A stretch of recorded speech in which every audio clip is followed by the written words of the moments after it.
Welcome to A Moment of Zen. Time to sit back and relax as model, actress, mentor, and supermom Zen Sams takes you on a sexy and wild ride, covering the latest in film, fashion, pop culture, cryptocurrency, fintech, cannabis, and entertainment from the Millennial Mom's perspective. Here's your host, Zen Sams.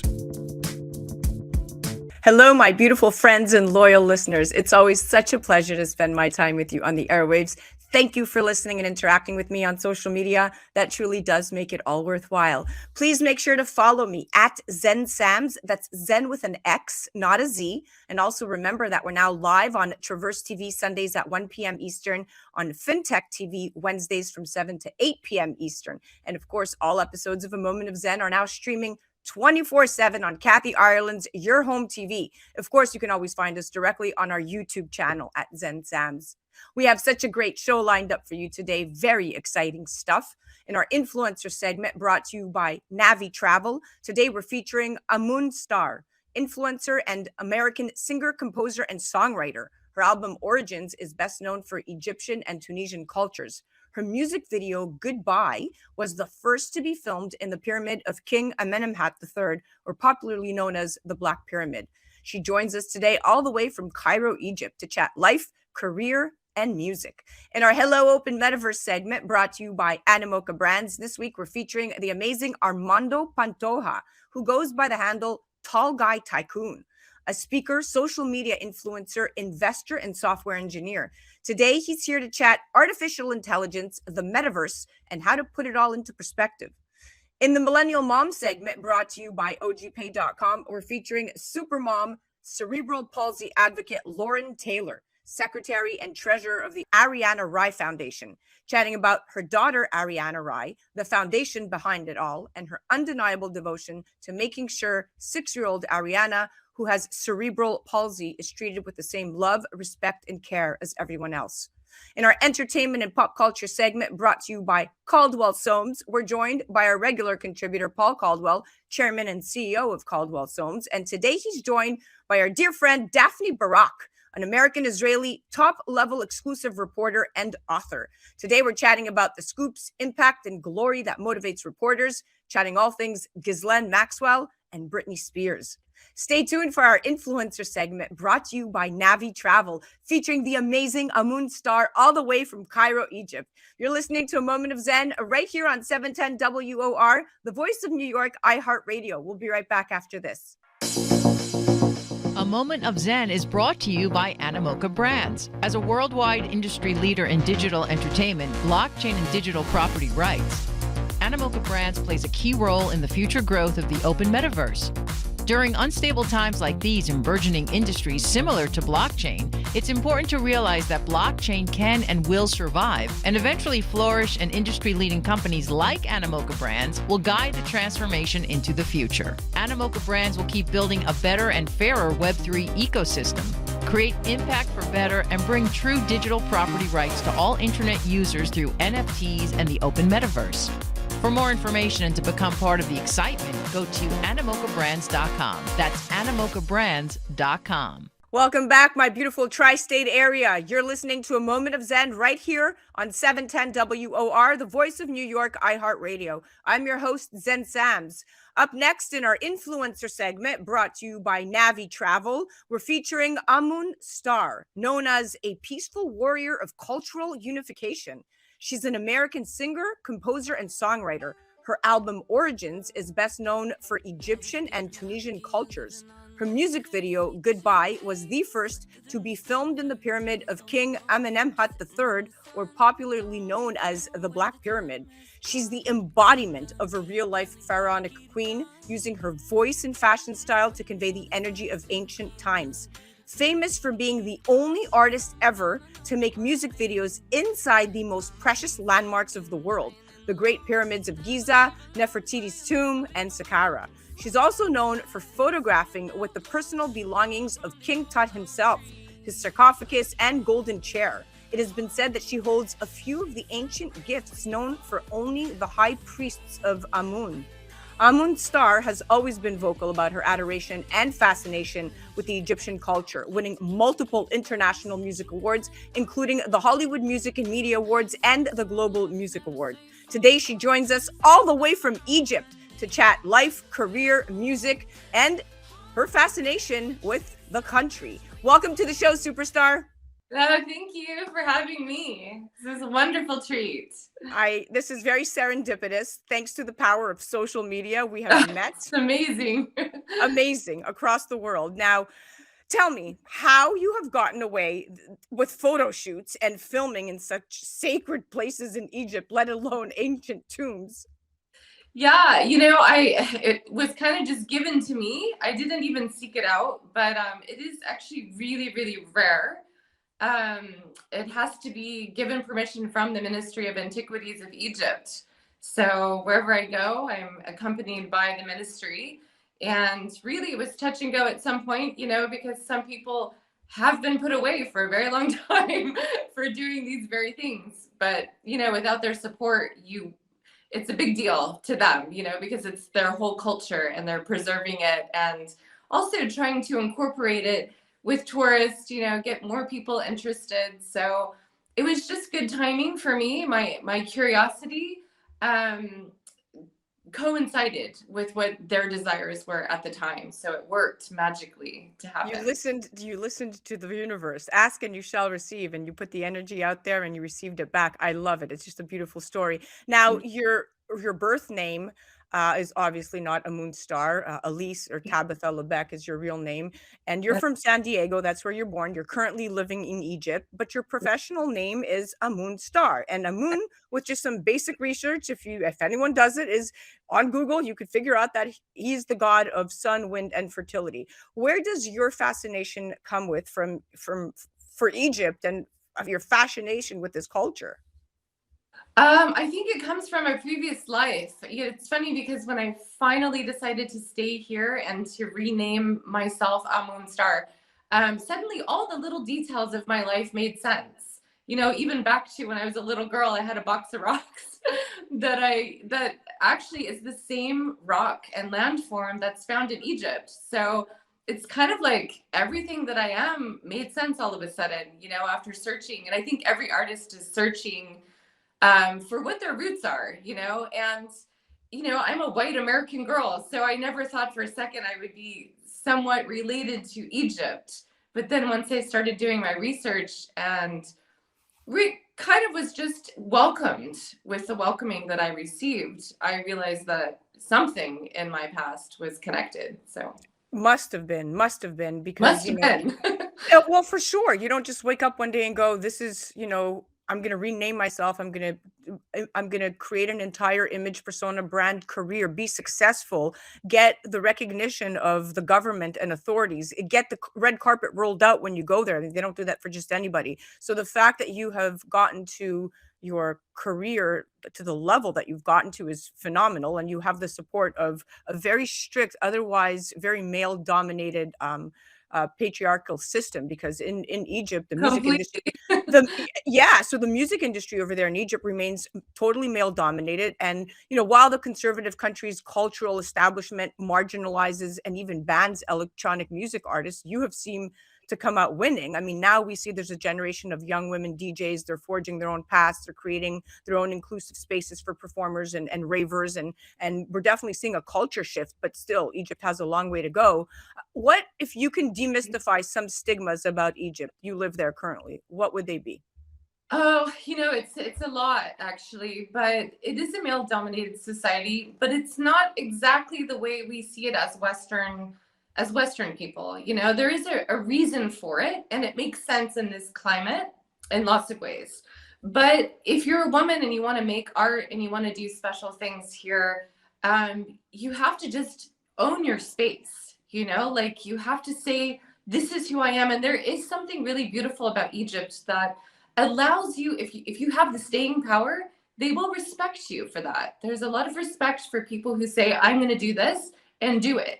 And so that's one thing I've learned, coming from my position, that I just don't stop. So they have no choice but to You either are let me do it or, you are definitely a go-getter. I mean, even the way I you reached am. out to us, you don't wait on your PR team or your assistants to do things for you. If you see something that you want, if you see something that you want to be part of, you go out there and you make it happen. And so, power to the women for that, because that's a Yeah. drive that very, very few have. So obviously, you've been destined for stardom from the beginning, and your ecosystem has allowed you, and every path that you've taken.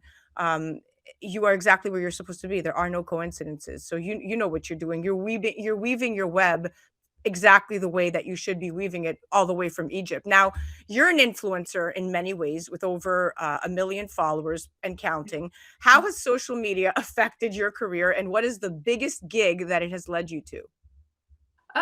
The biggest gig, I think it's more about just having a way to really show people what I'm doing on a bigger level, because even with 1 million followers, I'm able to reach a lot of new people, and I really love it. It's a great avenue for kind of doing a cap, an overview of all the great highlights that I've been able to manage in my career. So So it's yeah, collective. Yeah, and of course very. you move communities. I mean, people follow you, they listen to you, they interact with you, they engage with you.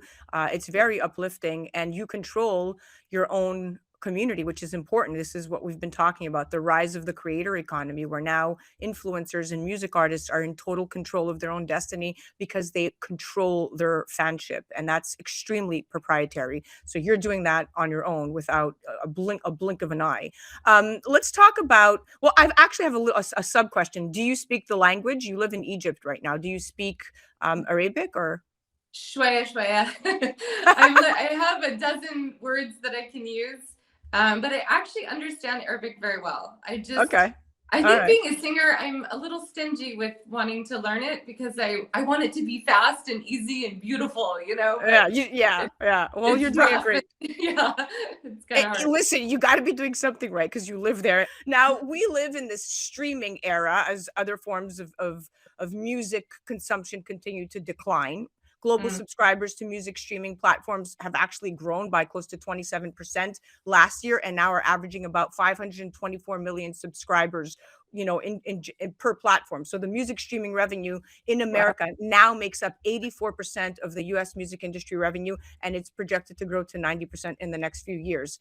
What cool. what is your um if you could help an artist, give advice to an artist that's out there that's just getting started, what has social media and self-marketing and promotion taught you that you would say is indispensable to your career? Definitely find what really turns you on, because whatever it is that you are, you're going to have to invest a lot of money and time and energy into it. So don't be shy with yourself. Don't be stingy with yourself. Really give yourself everything that you need. Don't Invest ever in say, yourself. yes, invest in yourself. I love Invest that. in all the things that are going to take you from where you are to where you want to be. And just keep envisioning it and nothing is too big. Nothing is too big. If you think that you're going to be the biggest superstar ever in the world, go for it, because maybe you are, like really believe in yourself. Don't be stingy. That's the only thing I could say. Great advice. Okay, let's get through a couple of Q&A to get to know you better. So when you Okay. do travel, how long are you gone for at a time? Well, usually I'm a month to 2 months Got away. it. What's your Yeah. favorite place in the world so far? Oh my God. I think I have so many. I've traveled a lot. I think my favorite place is this little mound in New Zealand where I used to stand, which I loved so much and I miss it. It's really beautiful. Oh, that's beautiful. Yeah. Next to Egypt, of course. Ah, Where yeah. right, Egypt, of course, my favorite. where have you not gone that you dream of going? Where have I not? I think Japan. I haven't been Oh, to that's a Japan. good one. That's a good one. Yeah, Yeah, me I want too. to go. What's your diva travel request? A diva travel request? Oh, I have to fly either business class or first class. Same over here. All I right. don't do economy No, anymore. no, no. Forget No. economy. All right. No. Staying healthy on the road. What are your tips? I'm a very healthy person. The best thing is to not drink any fluids while you're eating. It's supposed to be really, really good for you, and it's proven to be very helpful so far. And always drink whatever you want, but stay away from alcohol, because alcohol depletes all of your nutrients and ruins your liver. So you get sick really easy when you're traveling. Good advice. And you dehydrate too. And you get All right. dehydrated. Yeah. All right. We have about a minute left here. Let's chat family. How do you balance love, family, and career? It's difficult. I spend as much time as I can with each thing, but in the end, I have a purpose here and I'm doing that.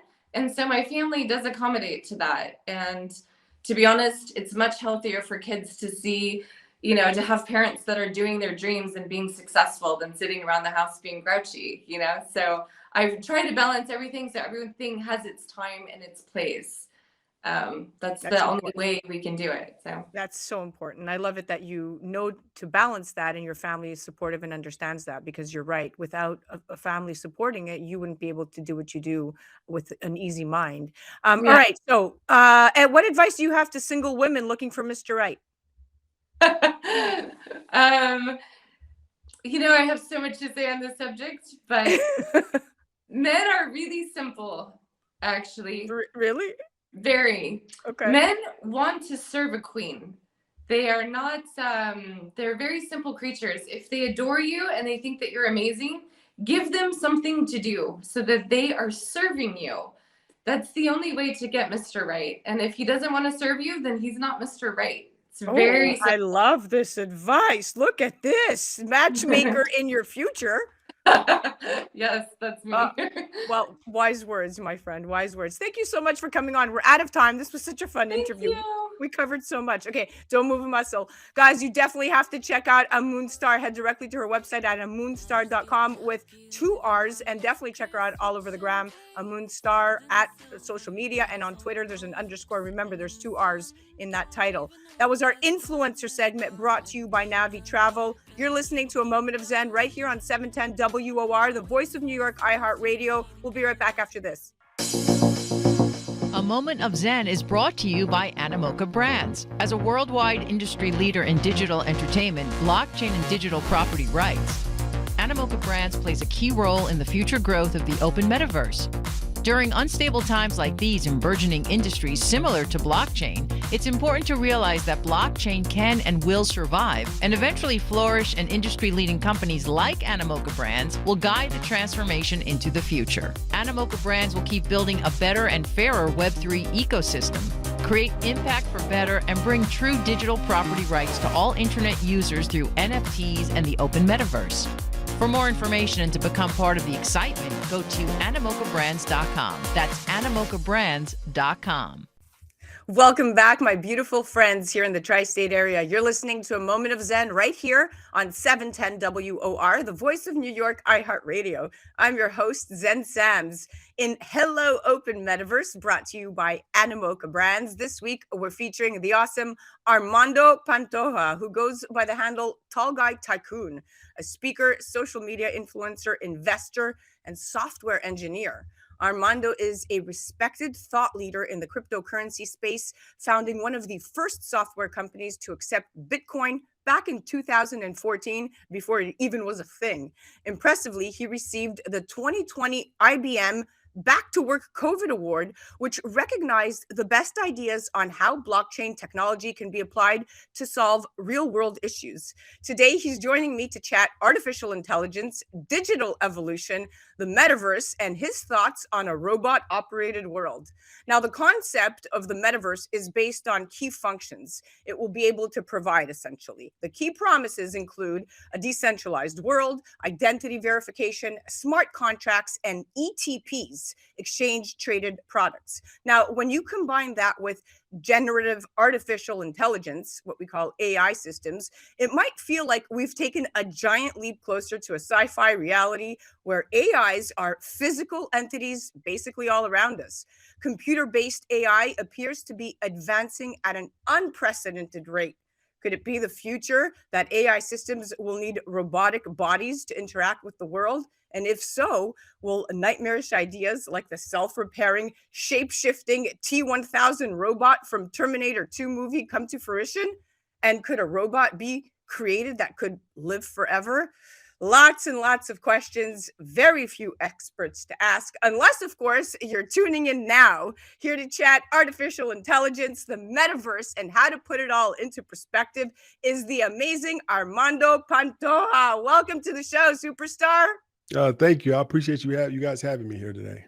Absolutely. Okay, listen, I see your social media page. You seem to be covering AI in many of your social media posts. And as a rather large influencer in the space with over 500,000 followers and climbing, your savvy tech background and engineering background is propelling you in the space. Talk to me here. How will artificial intelligence help shape the metaverse, in your opinion? And more importantly, what does that mean for Web3 users, Armando? So there's a couple of ways that AI is going to affect the metaverse specifically, right? Is that AI, we have to remember, we have to go back. AI has been in development for 50, 60 years. As soon as computers were created, the next thought was, how can we make these computers think independently? So that was the birth of AI shortly after the creation of the computer in the mid 20th century, in the mid 20th century, right?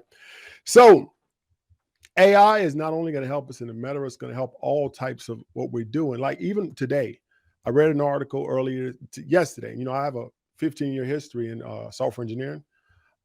Is that ChatGPT has just announced they're going to use ChatGPT to replace software engineers completely. Now, this is where AI is going to step in and create great advancements for the metaverse and all these technologies. One of the problems of the metaverse right now is because we don't have the proper infrastructure to support it on the scale that we need for mass adoption. And what I mean by that is right now, the average person goes on the metaverse. It's clunky, right? The graphics aren't where they need to be. They're not photorealistic yet. So the average person won't jump on board until we get to that point. Early adopters will. Early people that like to be at, or the forefront of technologies, they'll jump on, but the mainstream population won't jump on until that happens. AI and these new technologies are going to help us grow that space exponentially, because we're going to use the AI tools to create the better graphic system, better infrastructure, so that the metaverse and technologies like this, such as Web3, can be used by everybody.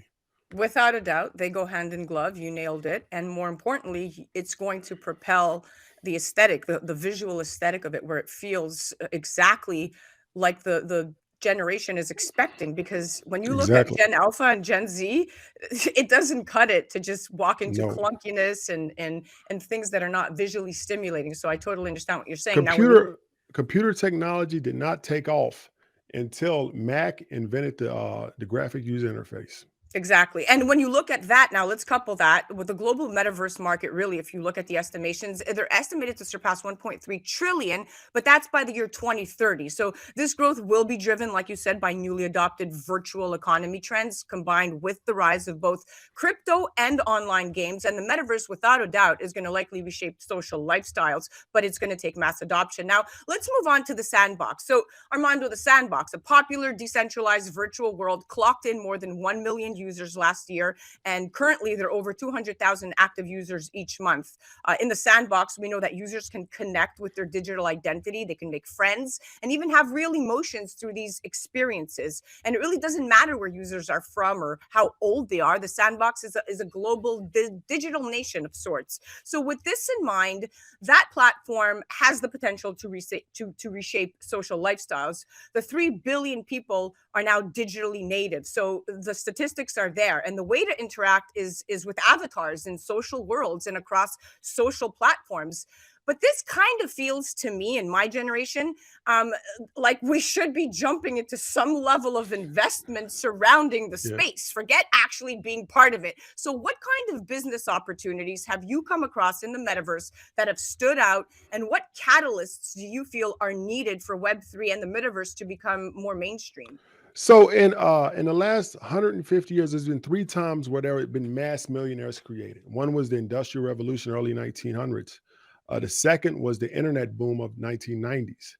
And the third was blockchain technology, right? That's when the more millionaires were created in those 3 technologies than anywhere else. So I believe that the fourth is going to be Web3 and the metaverse. And that's when a lot of people, because when these things come, they're paradigm shifts, they change everything. All the old people that played before, they no longer have the power that they had before to influence this new space. That's why a lot of new people, a lot of kids, a lot of younger people, a lot of people who are just innovators get in this space and make so much money and make so much impact. So saying that is that there's a lot of ways we can get involved. And there's really two big ways. There's a lot of ways, but I'm gonna narrow it down to two big ways, right? One is direct investment in the platforms and the infrastructure, right? And I'm gonna tell you this is that we go back to the I talk a lot about history, so I'm gonna include history a lot. We go back to 1849, that was the gold rush, right? In the gold rush, the first people that came made a lot of money mining gold, right? They told everybody, it was in all the newspapers. The second wave of people came to mine that gold, but all the gold was gone. So the second wave of people that made the money were the people who understood what was coming next, the new wave of people, and sold those people the pickaxes, the shovels, the food, the housing. Those are the people who made all the money the second time. They actually made more money than the first wave of people who found the actual gold. In the metaverse, in these new technologies, we can use that same strategy. It's called the pick and shovel strategy, right? In that strategy, what does the metaverse need to function? It needs infrastructure, it needs processors, it needs people working, it needs a lot of things. Think about those things, right? What does the metaverse need to function? Server space with AWS, Amazon Web Services, processors, graphic processing units, which NVIDIA provides. Those two companies, along with Microsoft, Google, all these other companies, they're going to benefit the most when the metaverse concept takes off mainstream. The second way you can get involved is by providing your services, providing your products in the metaverse, right? When a new industry is created, there's no competition. And with blockchain, right? If we go back to blockchain, when I first started, to 2011 was when I first got into blockchain, got into crypto. It was anybody that jumped into it during that time made a lot of money. You didn't have to, it was no experts. You couldn't be an expert yet. It was only 2 years old, So if you just got in, you learned 4 weeks of work, you were now an expert in blockchain. Exactly. People, they were charging, and I remember when Ethereum came out 2015, people that had maybe 4 weeks training was charging $500-$600 an hour to program on to smart contracts, right? Yep. So that's where the second opportunity is use the skills you have now. Really, we need real estate agents there. Yeah. We need And it's consultants actually, and all of that. it's very revolutionary stuff. Like, it's a great example that eventually, when you look at even the pockets of investment that you just so very eloquently put, and thank you for that. But even if you go back to some of these technological investments that we can make. So the Sandbox, I read this just yesterday, is going to partner with Kinetics. Kinetics it's a technology startup specializing in AI, and they're going to bring emotes. Emotes are animations that express emotion to video games and virtual worlds. So these emotes will allow users to animate avatars through these customized dance moves and physical interactions displayed in reality. So they have developed a unique AI that allows users to record movements with a phone's camera, right? Armando, with a phone's camera, which can then be applied to avatars. So this stuff is absolutely incredible. But of course, it takes the Sandbox to partner up with these amazing companies. All right, before we cut to a commercial break, we have about 3 minutes. I wanted to get your opinion on if you feel, do you think that personally the metaverse will eventually replace physical encounters? So, in my opinion, while the metaverse has already started demonstrating how people can engage socially in virtual worlds, incorporating AI with these environments is likely going to create better engagement. But to your point, it remains questionable if interactions in the metaverse will eventually replace physical engagements. What are your thoughts? I think they will. And I look back at the telephone, right? Is that what happened with the telephone is that the telephone came out, right? And before the telephone, let's say like people were dating, like my parents dated, right? Back in the 60s, 70s or whatever. My father, before he was married to my mom, would just show up at the house, knock on the door. I'm here to call on what's going. This before telephone technology was relatively new. People would just show up. That was normal. Now it's seen as intrusive. If you met a guy, let's say at the mall, he showed up at your house the next day, you'll be like, he's crazy. Something's wrong. Yeah. The whole entire social construct changed because of a new technology. Now, when the metaverse does become mainstream, we're still going to have personal connections. We're still going to have, but it's going to be moved up the hierarchy of what's acceptable, right? Is that all these lower level conversations we have at work, maybe talk to your friends, maybe go, all this stuff will be taken over by the metaverse. So now you'll say, look, when I'm serious about somebody, maybe at a wedding, maybe at I want to meet a guy that I've been talking to online for a serious date after we've had 2 dates in the metaverse, or maybe after, for big events, we'll meet in person. But everything else will be taken over by the metaverse. I love it. Well, listen, I'm going to cut to a commercial break, but you are amazing. The way you put things into perspective is just brilliant. And then, like Yatsu, said, co-founder of chairman of Animoca Brands, he was quoted saying that he believes that AI is going to enhance metaverse experiences. And specifically, one primitive example of this is chatbots. In video games, we constantly engage with non-player characters with rudimentary character development, as he said, and artificial intelligence changes this significantly, right? Think about it. They're going to deepen and enhance engagement, as well as create this deeper meaning and utility for the related ownership of their assets in the metaverse. So lots to look out for. All right, don't move a muscle, because you definitely have to check out Armando Pantoja, who goes by Tall Guy Tycoon. Definitely check him out on the gram at Tall Guy Tycoon. That was our Hello Open Metaverse segment, brought to you by Animoca Brands. You're listening to A Moment of Zen right here on 710 WOR, the voice of New York, iHeart Radio, tri-state area. Don't move a muscle. We'll be right back after this. A Moment of Zen is brought to you by Animoca Brands. As a worldwide industry leader in digital entertainment, blockchain, and digital property rights, Animoca Brands plays a key role in the future growth of the open metaverse. During unstable times like these in burgeoning industries similar to blockchain, it's important to realize that blockchain can and will survive and eventually flourish, and industry-leading companies like Animoca Brands will guide the transformation into the future. Animoca Brands will keep building a better and fairer Web3 ecosystem, create impact for better, and bring true digital property rights to all internet users through NFTs and the open metaverse. For more information and to become part of the excitement, go to animocabrands.com. That's animocabrands.com. Welcome back, my beautiful friends. You're listening to A Moment of Zen right here on 710 WOR, the voice of New York, iHeart Radio. I'm your host, Zen Sams. Welcome back to our Hello Open Metaverse segment, brought to you by Animoca Brands. We're joined by Armando Pantoja, who goes by the handle Tall Guy Tycoon. You've definitely seen him all over social media. And today we're chatting all about artificial intelligence, where we are headed, and if he believes this is the wave of the future. Welcome back, my friend. Yeah, well, I appreciate you having me again.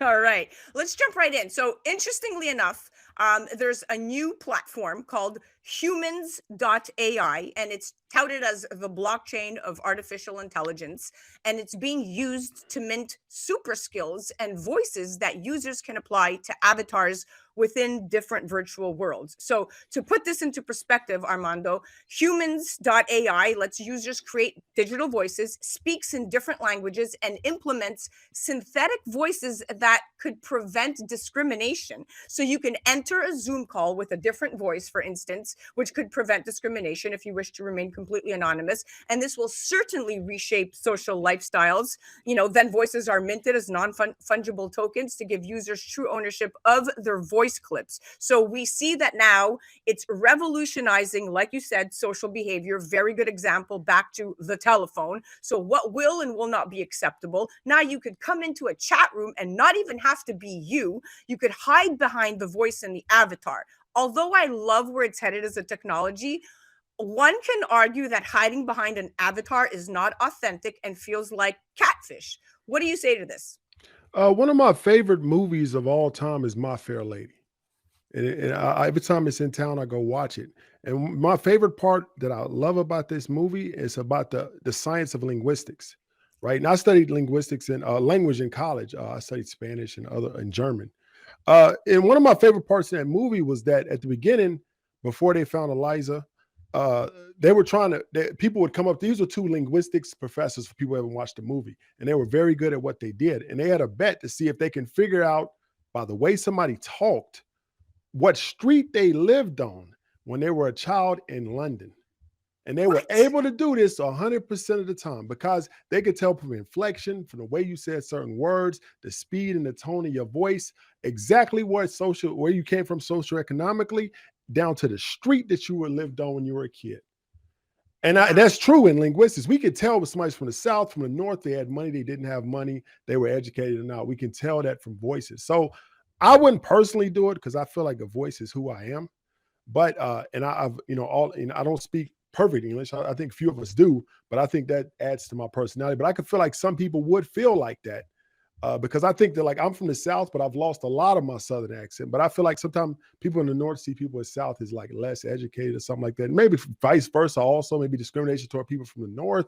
So I could see why people would use that. But like I said, I wouldn't do it, but I could see the need for the technology. Yeah, I feel the same way. I echo your sentiment 1,000%. And it's almost like walking into a room and not taking your sunglasses off, right? If you're trying to Yeah. get a job and you keep your sunglasses on because you don't want them to see your eyes, you lack that human interaction. So to your point, I want to hear the voice. I want to know who I'm talking to. I don't want some computer generated, Yeah. voice that I may or may not actually like after I hire them, because unless I'm interacting with an avatar 99% of my day, I will have to eventually, use that Well, I'd person. eventually talk to them anyway. Exactly. So it kind of feels counterproductive, but yeah. All right. Well, talk to me about what you have going on. What exciting projects do you have lined up this year? Oh, so the biggest thing I'm working on right now is Core Fit. It's called Core Fitness. We're building a proof of concept here in Florida in a warehouse. It's a completely automated, AI-driven cycling studio. So what we're going to do is different phases. The first phase is we're going to create the studio where it's completely automated, to where a cycling instructor can come in, they can scan in.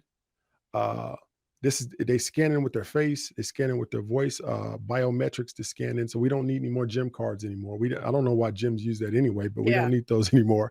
So she comes in, scans in, or whoever, and she has access to the studio for a predetermined. So her people can come in, they can go through a cycling class. We have cameras all over the place.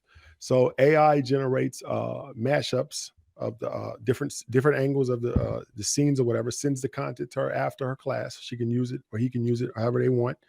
Charges the cycling instructor's account and sends an API request to a cleaning company who comes in, cleans it all up. So it's completely automated. And the reason why we do this is we're creating an investment opportunity for new business owners, right? So if somebody has access to a space or they can easily acquire it, they can franchise with us. We'll come in, put all the equipment in, whatever, and they can manage it all from their laptop at home. So they don't have to Wow. be in the office. They don't have to manage any staff. They don't have to manage anything like that. It's all automated completely. It's a small footprint. You only need about 2,000 square feet of space. And it's all driven by technology, AI, and and maybe we'll include blockchain sometime in the future. But that's what it's Very going to be. proprietary stuff. Very, Yeah. very proprietary stuff. Well, kudos to you. It seems like you have finally found your calling. You have your engineer experience there leading the way, and your massive knowledge of cryptocurrency, blockchain, and how it all functions together. And that's so important because you get it. You understand how it all works. You do your homework. One more thing I want to talk about is that we're in the works right now. Also, this is good for New York, right? So I want to say because goes out a lot to the people in New York is that we're working with the mayor of New York right now to create a coding program for inner city kids in Brooklyn later on this year. So if you guys are interested in that, getting your kids into these robotics, into these artificial intelligence classes that we're going to do the first one's going to be a week. We're going to take kids to a boot camp to get them interested, to get them involved into these technologies. So that's coming in the first or the second quarter of this year. Follow me on Instagram, Tall Guy Tycoon, to keep updated about the developments. Oh, for sure. We're going to throw lots of listeners and viewers your way, my friend. Thank you so much for coming on. Very insightful interview. Wishing you all the best of luck for all your endeavors. You're definitely on our radar, and we'd love to have you back on very soon. Thank you. I really appreciate you guys having me. Thank you. You got it. Lots to look out for. That was our Hello Open Metaverse segment brought to you by Animoca Brands. And that was the amazing Armando Pantoja, who goes by the handle Tall Guy Tycoon. Definitely check him out on the gram at Tall Guy Tycoon, or head directly to their website at whoistallguytycoon.com. You're listening to A Moment of Zen right here on 710 WOR, the voice of New York, iHeart Radio. We'll be right back after this. A Moment of Zen is brought to you by Caldwell Soames Incorporated, investing globally in transformative businesses like Original Digital Corporation, or ODC. ODC develops advanced consumer and commercial fintech solutions such as OGPay, which will transform the way you manage your money. From sending and receiving money globally for free, paying for goods and services in person and online, pay bills, buy and sell digital currencies, all while earning interest. OGPay is easy to set up, FDIC insured, and your information is secured. Check out OGPay.com. Welcome back, beautiful tri-state area. You're listening to A Moment of Zen right here on 710 WOR, the voice of New York, iHeart Radio. I'm your host, Zen Sams. Coming up in our Millennial Mom segment, brought to you by OGPay.com, we're featuring the incredible Lauren Taylor, a board-certified physician assistant. She attended Purdue University in West Lafayette and is the co-founder and current secretary and treasurer of the Ariana Rye Foundation. She also serves as marketing director for her family business, Nevada Brewworks. Lauren has two daughters, Ariana Rye and Kyra Gray. Ariana Rye Foundation is a nonprofit organization dedicated to helping children with disabilities get medical equipment to foster their social, mental, and physical development. Her daughter, Ariana, was born premature and spent 117 days in the NICU.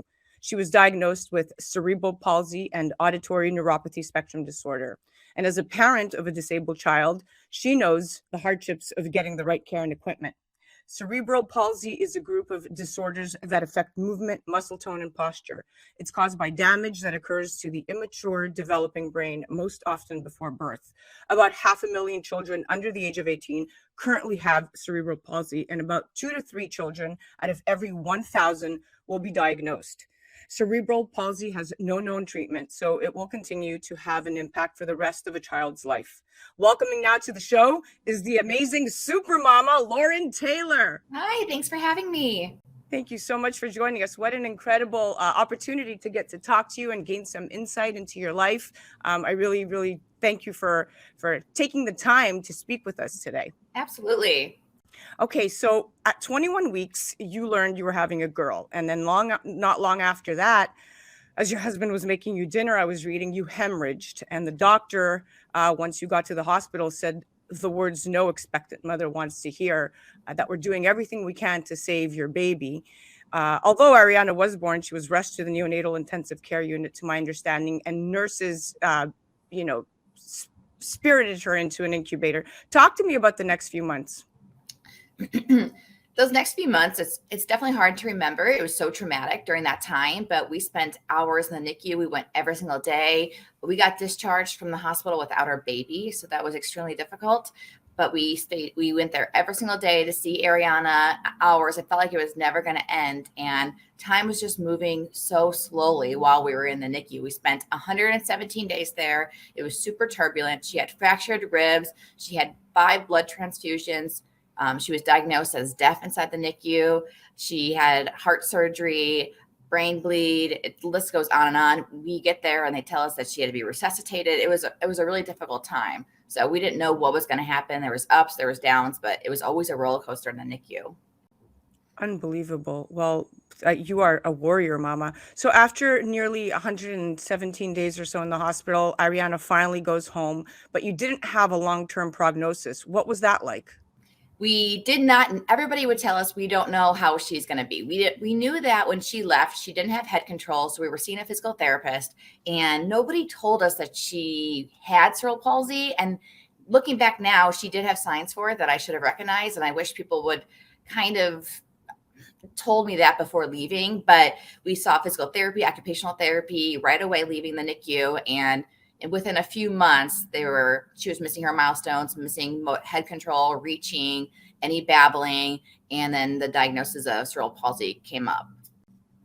Interesting, right? Because I know through research that not all children with a cerebral palsy are hearing impaired. I mean, while it's true that Right. cerebral palsy increases the risks of a child having hearing problems, I mean, some children with the disorder have perfect hearing.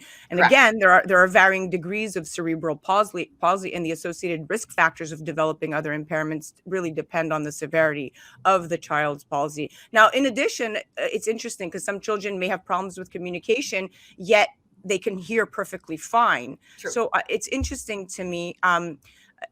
Talk to me about what your daily routine looks like and what it's like communicating with Ariana. Right. So communication is more than just verbal language. So we actually have something called the Tobii Dynavox, which is a seeing eye gaze device that we got. Ariana was actually one of the youngest kids to ever get a Tobii because we had to fight insurance for it. She got it around 1 year old. And so she can look at this and she can communicate. Unfortunately, her head control is so poor that her eye gaze does not track appropriately. She also has vertical gaze palsy, so she can't look up or down. So Tobii can be difficult to use. That's one way we communicate. Other ways we communicate is by facial gestures. She'll light up with her eyes. She'll open her mouth when she's hungry. So she has her ways of communicating that I know that other people just may not know. Amazing. And it's really just about knowing your child, of course, that unbreakable bond. Now, let's chat brewery. So Ariana is a catalyst. The brewery is no longer just your dream. Now it's your family's legacy. And you said that it's something that you can give to her and something you've done for her to show her that anything is possible. And I commend you for that. Now, I want to talk about her middle name. So Ariana's middle name is Rye. Combining a critical beer ingredient with paying homage to your, I believe your husband's older brother, Ryan, yes, who sadly died of cancer at age 39. But I want to definitely call out his name and send a lot of positivity his way, because he's definitely all around you. Now, I love it that the beer the beer's called Ariana Rye. You have these new beers are going to be named for other physically challenged children to raise money to help pay for therapy and medical equipment. This is brilliant. So via your brewery, you're raising money for the foundation and you found a way to give back. What is your main objective? And tell me, how can people help? So when we opened the brewery, we definitely wanted to give Ariana a place of employment, even because we know that as a disabled person that it may be difficult to find work. And we definitely wanted to open the brewery for her and also for other kids. So at Nevada Brew Works, we definitely brew for a cause. We had this great idea that we'd have a rotating tap named after other disabled children to raise money through their beers to get them equipment. It's been going over really well. We are looking for a new child now to put on tap. We have a new beer brewing for them. And with Ariana, we usually don't name our beers. We have like the Nevada Brew Works Hazy, Nevada Brew Works Blonde, but we name it for the disabled children and we name it for Ariana. So we have the Ariana Rye IPA on tap, and a portion of proceeds that goes to our foundation to raise.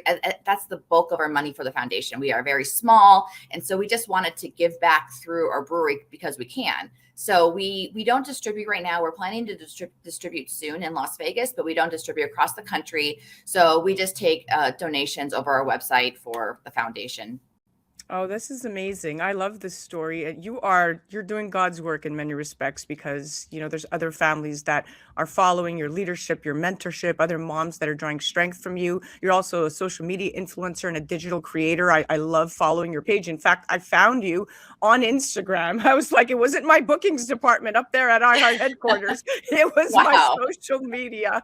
Wow. So it goes a long way. Now, let's chat. Ariana, does she fully comprehend her environment, and what setbacks is she currently facing that you really don't have any control over? Well, I definitely think that she understands what's going on around her. She knows words we're speaking. Like, for example, we went to sushi yesterday and we give her the sign for sushi and she gets so excited to go to sushi. She loves it. Once we get in the parking lot, she knows where she is. Once again, on her Tobii Dynavox, she's able to solve puzzles. She matches. You wouldn't believe all the things that she can do, all the games that she can play on this Tobii. She's picking characters. She's moving on. She understands how to play these games. So it's even though people may not recognize that or see that from the outside, as her mom, I 100% see that she knows what things are. We have her make choices at home, like what Disney movies she wants to watch through her Tobii. And she has favorites like Finding Nemo, Monsters, Inc., Moana. So she definitely comprehends her environment. She knows where she is. She knows what's going on. And it may not look like that to other people, but we see it. And we have a lot of challenges ahead of us. We actually just got stem cells from her sister at Duke University. We're hoping that improves her skills, improves her motor milestones. We hope that she gets head control, hopes that she can start reaching. And, we want her to be able to do a little bit more, be a little bit more independent. Hopefully she can start to feed herself or walk with her gait trainer. So we have goals for her that we're still working on. Oh, it all starts with you. You are the backbone, and you must see this and know it. And I know that you get, of course, like every other mother gets, overwhelmed at times. Absolutely. I mean, how do you and your husband balance marriage with all of this happening? We take it one day at a time. You know, it is very difficult. I think we are a great team, though. I'm lucky to have him be such a great father to Ariana. He helps get her ready for school. He does so much, even though he runs the business. He still is a great dad when he gets home. And I'm very lucky to have a partner in this. I don't know how I can do it by myself. So it has been amazing to have him really support us outside the home and inside the home. These are, you touched my heart. Okay. So what is your lifelong wish? My lifelong wish is I always envision Ariana doing more. I really believe that she can do so much more. I think I want her to, my goals for her is to walk with her gait trainer, to say a few words, to feed herself, like I said previously, to hold her head up. I think she can. And then, she understands what's going on. She can move her fingers. And the neurologists say, if she understands and she can do complex things like move her fingers, then anything is possible. The first thing is understanding. Cognitive development will control motor development to some point. So once she begins to even understand further, I think her motor milestones will come into place. That's very important. Exactly. It's all correlated. Well, I love that your wish was all about Ariana, because of course every mother just wants the best for their child. Absolutely. Now, what message, we have about 2 minutes left. What message do you wish to deliver to America in hopes of demystifying the stigma surrounding disabilities and families challenged with basically 24/7 caregiving? Right. I think I want to share Ariana's story and her journey and other kids' stories, because they're all just children. We're all just people. We all just strive to have, good days, happy days, and able to make an impact in this world. And she can do I always say that Ariana can do everything that every other child can do, just a little bit differently. We just have a little bit more of a challenge. So I can pick her up and I have her play around, and I take her through climbing gyms and jungle gyms, and it's hard, but we can do it too. There's just different ways for Ariana to do things. So even though she's different, she's still the same.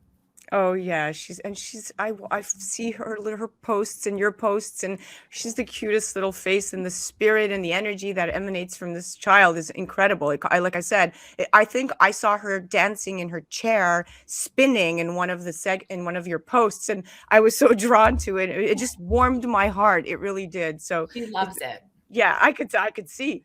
All right, thank you so much, Lauren. I mean, this was such an enlightening interview. Thank you. Thank you so much for having me. I love sharing Ariana's journey.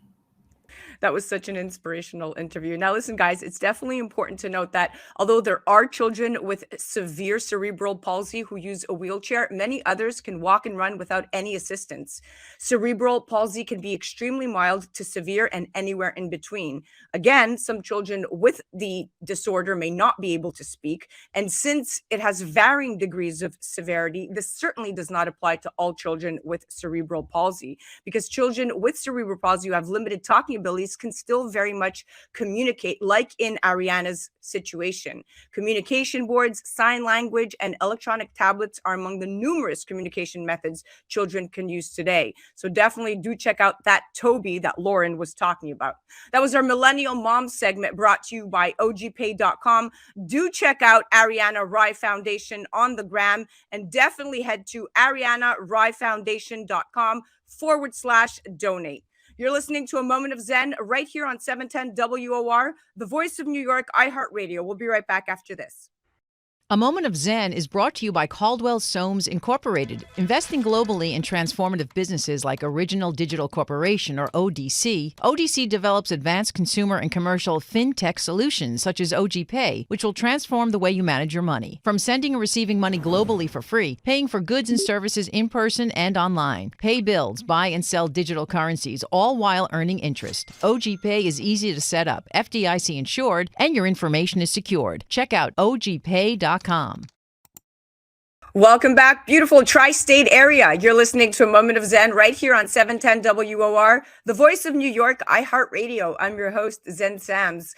Up next in our entertainment and pop culture segment, brought to you by Caldwell Soames, we're joined by our regular contributor, Paul Caldwell, chairman and CEO of Caldwell Soames. And today he's joined by our dear friend, Daphne Barak, an Israeli-American documentary celebrity interviewer, author, and confidant to the stars. She is known for landing the big fish interviews. She has spent the last 2 decades speaking with heads of state, royals, Hollywood stars, musicians, athletes, and newsmakers. She has interviewed numerous personalities, including Michael Jackson's father, O.J. Simpson, Hillary Clinton, Nelson Mandela, Kevin Federline, that's Britney Spears' ex, and now Ghislaine Maxwell. That's just to name a few. Today, we're chatting about the scoops, impact, and glory that motivates reporters. The drive to be first with the basic facts of a newsworthy development remains embedded in the culture of newsrooms and in the minds of journalists and reporters. The daily news cycle at CBS, ABC, CNN, and Newsmax continues to get top priority on many exclusive articles, although a growing number are now currently being published online. But there is an obvious signal to reporters currently trending. Old-fashioned scoops still very much count. When you can look at all the dots everyone can look at and be the first to connect them in a meaningful and convincing way, well, that's something. Two major goals of these reporters are to hold the powerful accountable and to right the wrongs. Here to chat Hollywood scoops, scandals, and media are my dear friends Daphne Barak and Paul Caldwell. Welcome to the show, my friends. I was happy to be here with two good friends. Daphne, welcome back. Paul, nice to see you again. Daphne, I'm going to start with you. At the center of all your scoops lives the Britney Spears, Kevin Federline story, a troubled one at that. How did you connect with Kevin? And in interviewing Britney's children and ex-husband, what have you learned? First of all, I've interviewed then the entire family. I mean, we also broke the silence of Britney's father, Jamie Spears. You had headlines a few weeks ago. We talked to Lynn Spears. We did the only TV interview with Brian Spears, the brother. So actually, we did in-depth. We are in the middle of some announcement are coming about that. Although most was released, some was released already on 60 Minutes Australia, ITV News, the front pages of the Mail on Sunday, The Sun, and of course worldwide. I actually was asked by a president of a network to look into the story, see which exclusive I want to land because nobody spoke. I did talk to a couple of members of the family, but for me, the question was, there are two kids, which now are very close to my husband and I, Bill and I, Preston and Jaden, fantastic two kids. And I said, so far, we haven't heard that they're on drugs or one of the disturbed kids went into a church and did a massacre. So with such a public situation, public drama, ongoing drama since they were born, right? Who is raising these kids? And for that reason, I called Kevin Federline. We met and I found a very different person from the person we all remembered 13 years ago, like, you know, a dancer. Maybe his image was a bit like lightheaded. I'm not sure it's true, but suddenly it's a very mature father who dedicates his entire life to his 6 children. And its situation, it hasn't been easy, you know, to have to live with such a drama and so public. You wake up every morning, you don't know what to expect. And not that I'm saying that it's Britney's fault. Britney is not to blame that in her problems, and definitely the fact that it's been so public hasn't been helpful to her. And there are many accusations on her end against her family, and we have to listen to all sides. But it hasn't been easy for the boys, and they're both talented. Jaden is playing the piano, Preston is playing the guitar. They are composing their own music, very well-mannered. Very articulate, and they also needed to speak about the situation privately besides filming. And, you know, Kevin and his wife, Victoria, what we call stepmother, but really a nice stepmother, managed to give all the mixed children normal life despite the abnormality around them. Wow. And it's sort of like a safe house. So you are definitely confident to the stars. Now you've taken on the emotional baggage as well, and you're steering this and being very, very careful and detailed about what's being released at the same time to the public. And of course, we love Britney Spears over here. I mean, her debut single, Baby One More Time, was at the #1 spot in more than 20 countries, and the album by the same name, actually released in the year 2000, sold over 1 million records in the first week and became her highest selling album with over 25 million copies sold. And she's one of the top selling female artists of the 21st century. But her family life is a very different situation. So I can't wait to read and see these interviews.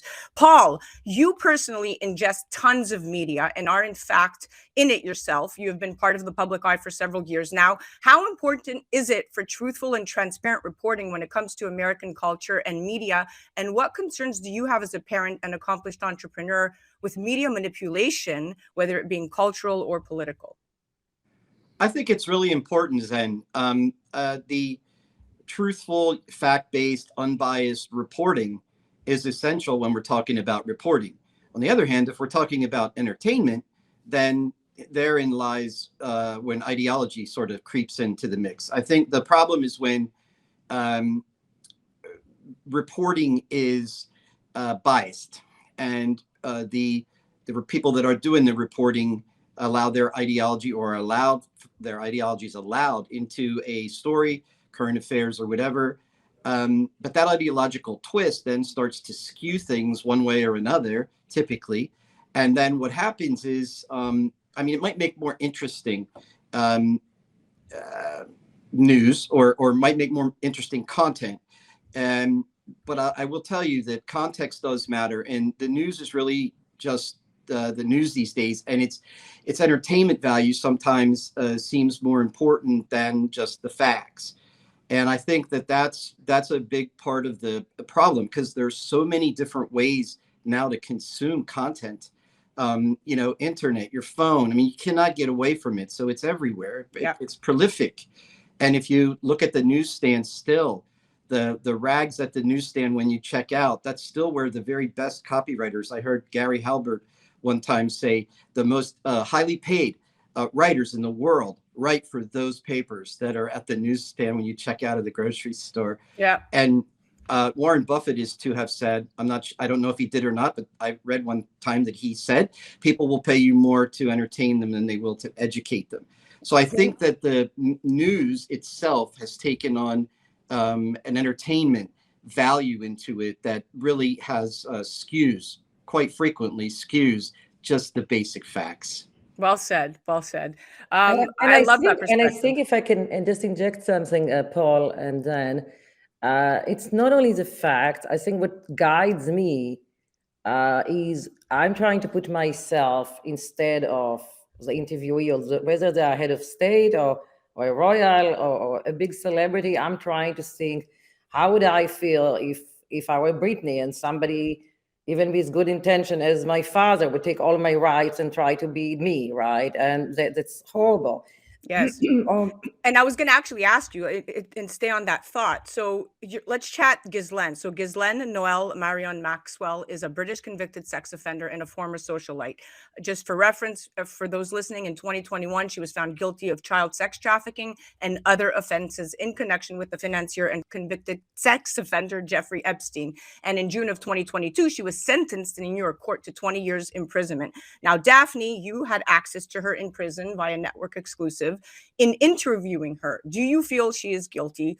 Does she show any remorse? Like, do you see it or feel it? And is there any security risk for her in her cell? What are your thoughts? Good question. All three. Well, security risk, as we all know, it's been the headline around the world that Jeffrey Epstein, whom she is described as collaborator, right, died in jail. Now, there are not many people who don't question how did it happen. The official version that he killed himself. There are many questions about it. So, and everybody knows that he knew many secrets. So Ghislaine, probably she said that at one point she distanced herself from him, but at one point she knew many of his secrets. So I asked her if she feels secure. I had 4 interviews with her. And she said that, jail is very scary. She did say she thinks that Jeffrey Epstein was murdered. And very scary. She's trying to survive to avoid situations. So that's a good question. Now, do I feel if she's guilty? Look, she's convicted. There's nothing, and she got 20 years. I feel she herself has been a victim of Epstein, about her childhood, which that doesn't vindicate her from doing these crimes. I mean, you cannot say I murdered somebody, but I had a terrible childhood. But you still murdered somebody, right? But I do feel bad that she was a victim. She always chose the wrong names, the wrong men, including the current one who she's divorcing, and she had to fight for her own money to get a chance to have an appeal. Does she show a remorse? Well, first of all, legally, she could not tell me she shows a remorse. Susan Zirinsky is the first woman president of CBS News, and myself and Bill, my husband, were going back and forth. Susan said, would you ask her about the remorse? I said, why are we going to, we fought to have a jail interview. It was so difficult to get it. The jail didn't want us to have it. So if we have 20 minutes video, are we going to waste the time? Or are we going to get information about Prince Andrew, which of course is making headlines all around the world because she told me he never met Virginia, his accuser, right, which he settled with. So she cannot say she shows a remorse. So no, she didn't show a remorse. And I think after her appeal, the end of February, I think depending the result, she should start showing remorse, because it is very offensive to the victims and the families. And it's a very valid question, you know? Yeah. Well, that's interesting perspective. The fact that you can even get these people to open up to you, you obviously have a special gift, which, Paul, I'm going to throw this to you. As a father and a businessman, watching all this unfold, when looking at the fascination society has with deceased, incarcerated, has-been personalities, you know, like Ghislaine or Britney, Amy Winehouse, Michael Jackson, it's quite baffling. The commonality here is mental health disorder. But do you feel society gets off hearing about these celebrity shortcomings, and why does tragedy sell so big, in your opinion? Well, I think people like entertainment. I think there's a certain degree of entertainment value in all of that. It's like in the middle. You have the news, which should be just reporting the facts. Then you have this other sort of media that's considered news, but really has ideological bent and entertainment value to it. And then you have a full-blown entertainment, a motion picture, a TV series, a Netflix series, whatever, that you actually watch for entertainment. I think the devastation and so forth sells so big because people like to know there are others that are worse off than they are. And I think that people consume biased reporting so easily with all of that entertainment value and twist and interesting little things that they think are sexy or whatever. They want to consume that as well as biased reporting because it confirms their own ideologies. But I think people want to, do it sometimes just to ease anxiety or ease stress. But I think mostly what happens is most people, they just simply don't have a degree of self-control to just insulate themselves from all of what, I consider most of that stuff just nonsense because I can't figure out how it makes my day or my family or people I care about actually any better. At the same time, some of it's very interesting stuff, very interesting information, but I think lack of self-control. And I think that's driven in large part by the fact that content can be consumed in so many ways. It's in our pockets. It's with us 24/7. I know of people that go to bed and go to sleep with their phone in their face, and they fall asleep and wake up with their phone screen on their nose and stuff like. That's crazy. Yeah. But that's what's going on these days, and it seems to be the way of it. It does. That's very true. All right, Daphne, before I'm going to cut to a commercial break right now, but I have a very important question to ask you when we come back. So don't move a muscle. Guys, you're listening to Paul Caldwell and Daphne Barak. That was our entertainment and pop culture segment brought to you by Caldwell Soames. Definitely check out Daphne Barak at daphnebarak.com. You're listening to A Moment of Zen right here on 710 WOR, the voice of New York, iHeart Radio. We'll be right back after this. A Moment of Zen is brought to you by Caldwell Soames Incorporated, investing globally in transformative businesses like Original Digital Corporation, or ODC. ODC develops advanced consumer and commercial fintech solutions such as OGPay, which will transform the way you manage your money. From sending and receiving money globally for free, paying for goods and services in person and online, pay bills, buy and sell digital currencies, all while earning interest. OGPay is easy to set up, FDIC insured, and your information is secured. Check out OGPay.com. Welcome back, my beautiful friends. You're listening to A Moment of Zen right here on 710 WOR, the voice of New York, iHeart Radio. I'm your host, Zen Sams. Welcoming back to our entertainment and pop culture segment brought to you by Caldwell Songs. We're chatting with the amazing Daphne Barak and our regular contributor, Paul Caldwell. Welcome back, Daphne. I'm happy to be here. Okay, so let's get to it. The U.S. press, like the U.S. government, is a corrupt and troubled institution. Corrupt in a systemic sense. It just basically fails to do what it claims to do, what it should do, and what society expects it to do. And at the heart of it all, most journalists and exclusive reporters share common elements, including the principles of truthfulness, fact-based communication, impartiality, fairness, respect for others, and public accountability. How do you interview criminals while remaining truthful and objective? Well, I think my big dilemma was when I nailed the first interview with O.J. Simpson after he was found not guilty. And, the country was divided. Some bought it and some said, well, and I just think you really have to put yourself not in an emotional place, and you really have to ask the questions and ask again until you feel that, you just got as deep as you can.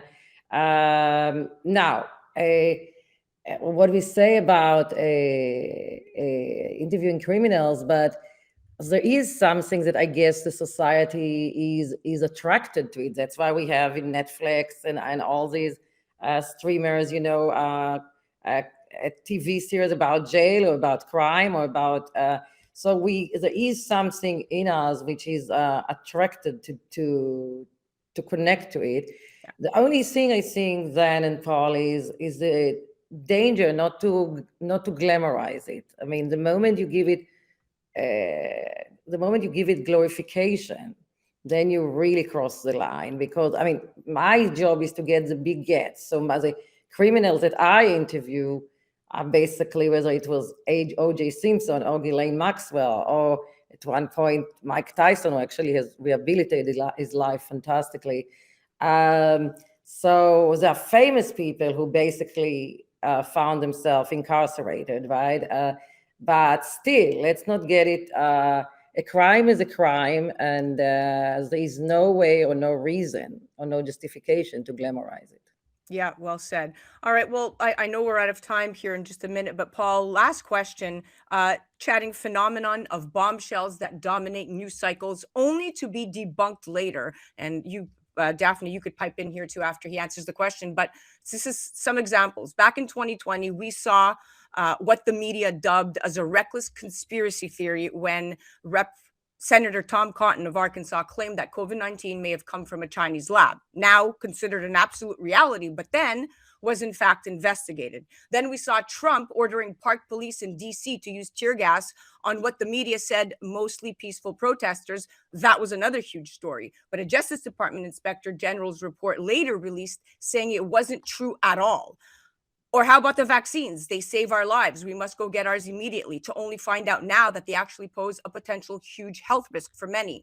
So why is it that seemingly every huge breaking news story that ends up being hopelessly wrong is originally weaponized against one party, mainly the Republicans, to benefit the other, the Democrats? Why do these mistakes only go in one direction? Just want to get your perspective here, Paul. I think they go in both directions, Zen. There may be one weighted more than the other. I understand all of that, but I think that the reality is that these ideologically far right-wing, far left-wing ideologies that perpetuate inside these organizations that report this news, really, they're sort of like educational entertainment, edutainment, or something like that. They're trying to talk about a situation today and they report it. People believe it as being a fact. It's really not a fact. And I think if people just would, exhibit more self-control and ask themselves, how does me sitting here investing 30 minutes or an hour or more of my time listening to this person that I don't even know tell me about a story that I don't even know how it matters to me or what. I mean, just some more critical thing. But that kind of went out the window with social media and where our society is today. And I think that you see more of that bent, that trend on the left to do these things, and the right side, the more conservative people, find themselves on their left foot because they're typically not willing to go quite as far or amass the type of support that the more liberal ideologies seem to be able to get. It's kind of like words matter too, right? I always find it funny when you can even see well-educated, well-spoken, even people in Congress, senators, say things like, "This is Mary, blah, blah, blah, from the Democratic Party," right? For example. Well, that puts in someone's mind that lady's from the party that's Democratic, more Democratic than the other party, when it's really the Democrat Party. The party is the Democrat Party. Yes. It's not the Democratic Party. It's the Democrat Party. And but it's interesting. People just don't, I think there's no real reason either, because the next thing they do is they switch that off and go to Instagram and Facebook and Twitter. Yeah. I mean, you could just go on all day if you want to stay on these things. Yeah. I've been trying to figure out how all these newspapers are even staying in business, but they are, and they've reinvented themselves through digital. And it's interesting to watch. But I frankly, personally, I don't invest a lot of time in it. I have opinions, like everybody else has opinions. But to answer your question, I just think it's because of they are providing the consumer what the consumer wants, whether it's right-wing ideology, left-wing ideology, conservative, liberal, somewhere in the middle. They're giving the consumer what the consumer has been shown to prove they want. Yeah. Yeah. Good perspective. Well, thank you for answering that. I mean, I always like to get different points of view when it comes to that question. Everybody answers it differently, but it's actually what you said is very true. That is at the heart of it all. Paul, thank you so much for coming on and joining us. It was a pleasure chatting with you today. Hey, my pleasure, Zen. Take care. That was Paul Caldwell, Chairman and CEO of Caldwell Soames. That was our entertainment and pop culture segment. Do check out OGPay.com. You're listening to A Moment of Zen right here on 710 WOR, the voice of New York, iHeart Radio. We'll be right back after this. Hi, this is Kathy Ireland here on A Moment of Zen, brought to you by Your Home TV. We've developed an all-inclusive subscription-free network that you're going to love, whether it's financial freedom, fashion, beauty, health and wellness, wonderful weddings, travel and culture, cooking, entertainment, and short-form documentaries, programming for everyone. Classic films and new shows, including Kathy Ireland Presents American Dreams. We've developed this network just for you. Please check out yourhometv.com. That's a wrap, my dear friends. Remember to join me right here on 710 WOR, the voice of New York, every Saturday night from 9 to 10 p.m. Or you can go to 710WOR.iHeart.com/A Moment of Zen. Also remember that we're now live on Traverse TV Sundays at 1 p.m. Eastern, YouTube on Sundays at 2 p.m. Eastern when we release. And of course, all episodes of A Moment of Zen are now available on Kathy Ireland's Your Home TV streaming platform. Definitely head to mox.yourhometv.com. Thank you for listening to us. It's been an absolute pleasure being your host. Thanks again to all of our sponsors that continue to make the show possible. And remember, happiness is the only thing that multiplies when you share it.